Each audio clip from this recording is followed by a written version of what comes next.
അതുപോലെ ധ്യാൻ ചേട്ടൻ പറഞ്ഞു ഞാൻ ചേട്ടനോട് സംസാരിച്ചില്ലാന്ന്. ഞാൻ ചേട്ടൻ ഇന്റർവ്യൂസ് ഒക്കെ കാണാറുണ്ട്. ചേട്ടൻ ഭയങ്കര ഒരു ഫണ്ണി ആയിട്ടുള്ള പേഴ്സൺ ആണ് ഇന്റർവ്യൂസിൽ. പക്ഷെ ചേട്ടൻ സെറ്റ് വന്നപ്പോഴേ ഞാൻ അറിയുന്നത് ഭയങ്കര പ്രൊഫഷണൽ ആയിട്ടുള്ള ഒരാളാണ്.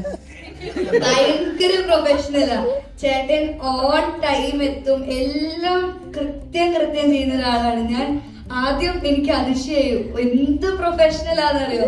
അപ്പം ചേട്ടന്റെ കൂടെ പെർഫോം ചെയ്യുക അല്ലെങ്കിൽ വർക്ക് ചെയ്യുമ്പോൾ നമ്മളും അത്രയും പ്രൊഫഷണലിസം കാണിക്കണം, നമ്മളും അത്രയും ഇൻപുട്ട് ഇടണം. അപ്പൊ ചേട്ടന്റെ കൂടെ ഞാൻ ചേട്ടൻ ഇന്റർവ്യൂസ് എല്ലാം കാണുന്നതാണ്. അപ്പൊ എനിക്ക് ചേട്ടന്റെ കൂടെ അഭിനയിക്കാൻ പറ്റിയതിൽ ഒത്തിരി സന്തോഷമുണ്ട്.